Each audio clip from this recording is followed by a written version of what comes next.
Hello and welcome back to another episode of Held Dominance. Anthony here. Please remember to like and subscribe, and also click that notification bell if you're enjoying what you're seeing and if you want to continue seeing more. Coming up in this episode, we go through the group stages as they stand after week 2, a look ahead for week 3 as well.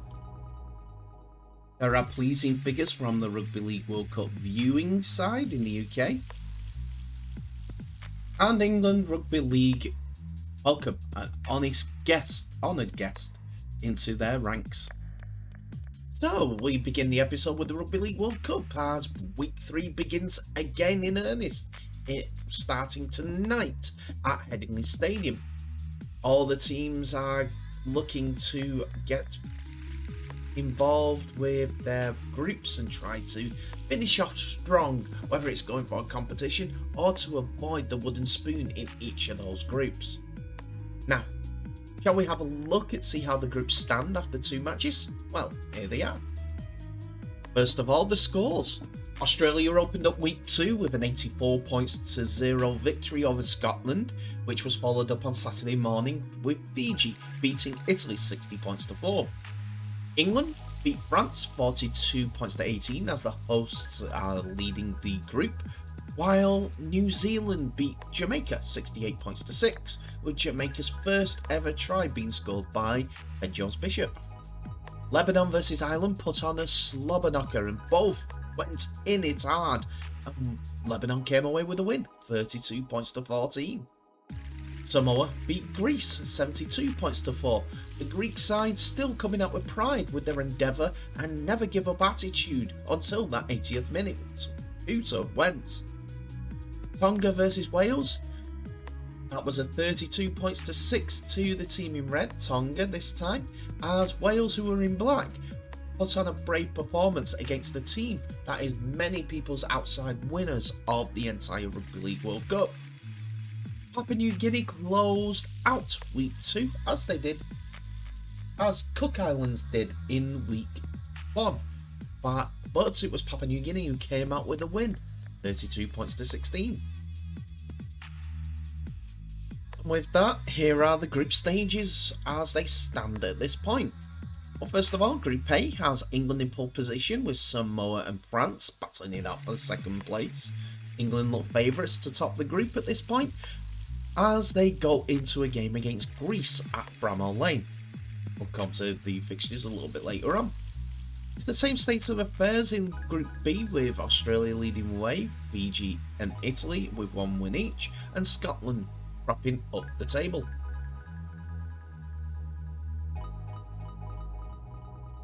Group C has New Zealand leading the way. After a not so stellar performance in the first game, they have won their 2 games against Lebanon and Jamaica in order.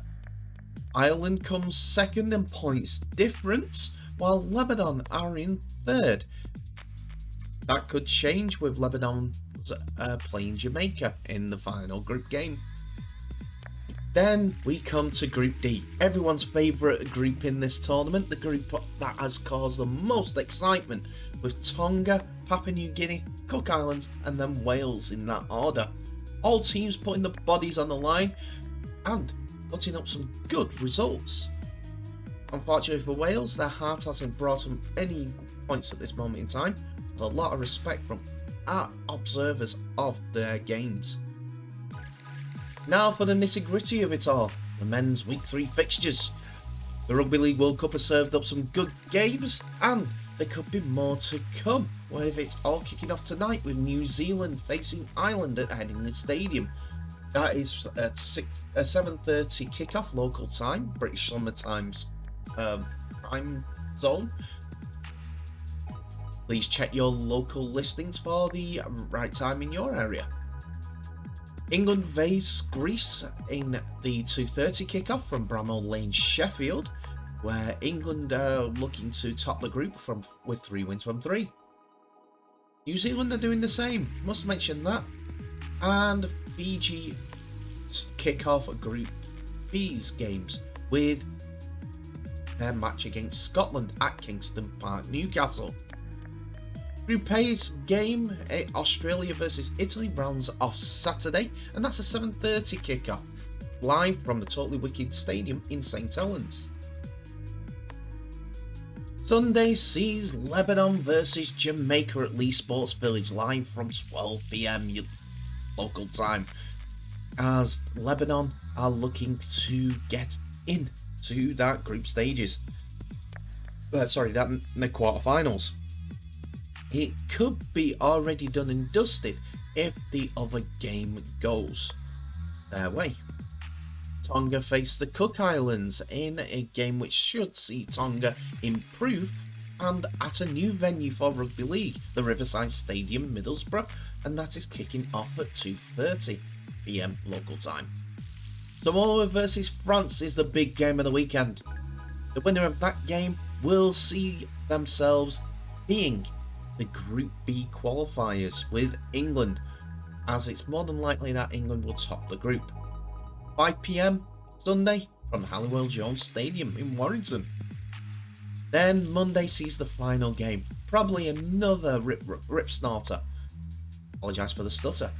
As on 7:30 from Eco Power Stadium, Doncaster, Papua New Guinea face Wales, and we all know how much we love that Group B.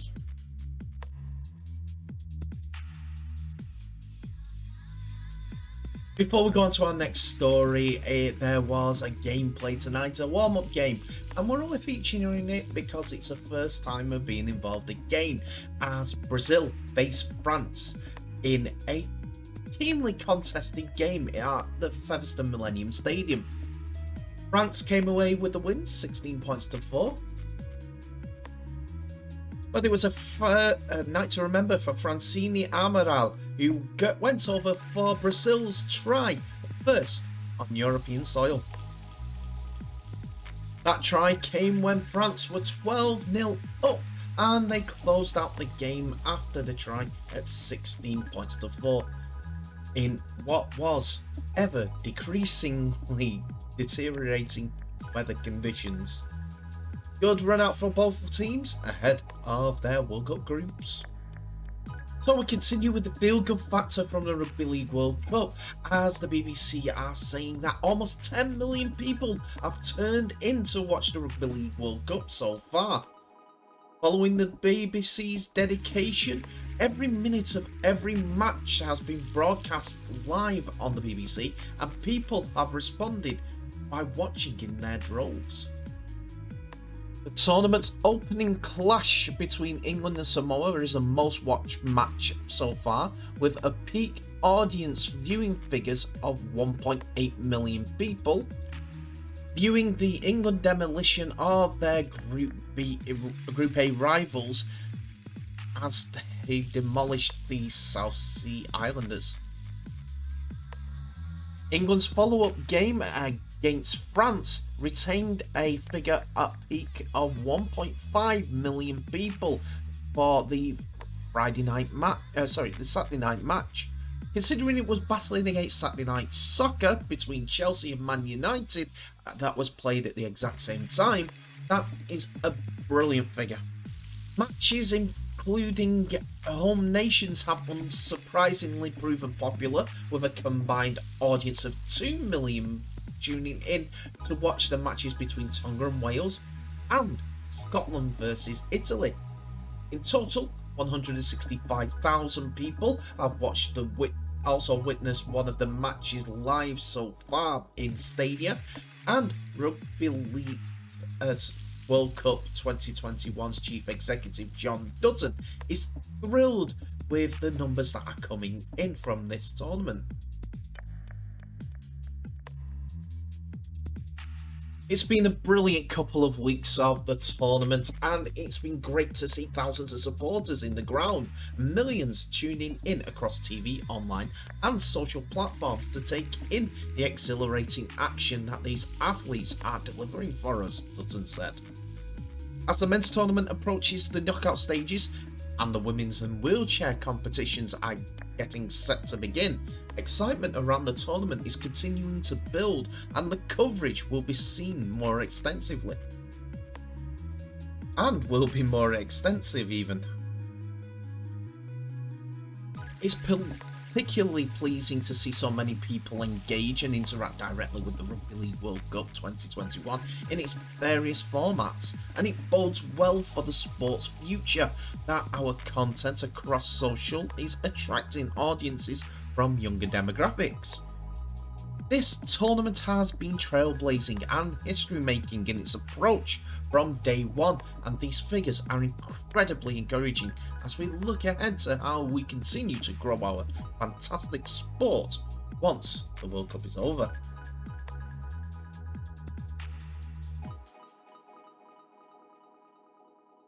So we end the episode with England Rugby League, as they have had an interesting visitor in camp this week, and it was all aimed at motivating teams and also looking forward to quarterfinals, semi-finals and potential finals, and the mindset and the mentality to go around that.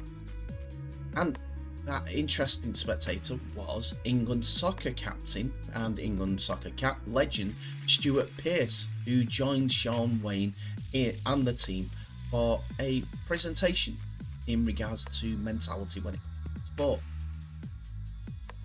Pearce and Wayne led the session, and it seemed like it got across a few points that the two wanted to get across, as the players were receptive to see a man of Pearce's ilk, in English sporting terms, being there to help them along this path towards success. He said at the meeting he invited me down to watch training, Pearce saying about Wayne, and I said, look, if you want me to say a few things to the boys as well, I'd be quite happy to. For me, it was a win-win. It's an honour and privilege to be here. I was at the game on Saturday. The momentum behind the building. This takes me back to Euros 1996. I was at Wembley in 2013 when we got beaten in the semi-finals. It was gut-wrenching. Pearce became a rugby league fan back in 2010 after a chance meeting with then Warrington boss Tony Smith, as he was speaking at a 2010 FIFA Pro licensing seminar so that players and coaches could get accredited. And ever since then, fortunately for on some accounts, Pearce has been a Warrington Wolves fan. He believes there is a momentum growing behind the team and wants to see the sport grow on the back of this. There's a momentum growing, should I say. It will be great for rugby league, British Rugby League. I'm forever trying to bang the drum down south and get people into stadiums and watch the game and get hooked on it 15 years ago. Pearce's visit seemed to have stirred a few players and saying it was a special experience. Like Wigan Warriors man Mike Cooper, he said it's been really special. The more people we have like him, the better. He's passionate about rugby league and self-improvement. Likewise, Tommy Makinson, and he is hoping that to take the lessons from Pearce and use them into producing something great. He said he's a huge rugby league fan. We can take what he has learned from playing for his country and being in teams that were winning things. Hopefully we can take why he was one of the best and take that and produce something great from it. We need that cross-sport appeal to come through to fans, to players, to lapsed supporters or anything like that. Whether it's Johnny Bairstow in cricket, Bradley Wiggins in the cycling, Stuart Pearce. Tony Bellew was impressed with a rugby league game a couple of years ago. Getting all these names involved in some sort to motivate people to come out and watch, or even just to sit up and say, oh, that's something I might give a go to, would be positive for rugby league as a whole in this country, obviously. There is a good talk from Stuart Pearce in a newspaper article from a couple of years back when he spoke about how he wants to grow rugby league and people down south should watch it. We need those sort of messengers out there just to grow the game, essentially.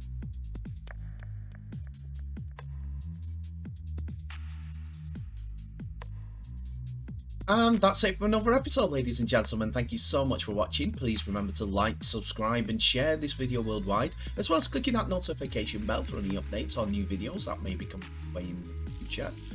Tell me what your thoughts are on today's episode in the comment section below. There is a lot to go through, but please remember to be respectful in the comments.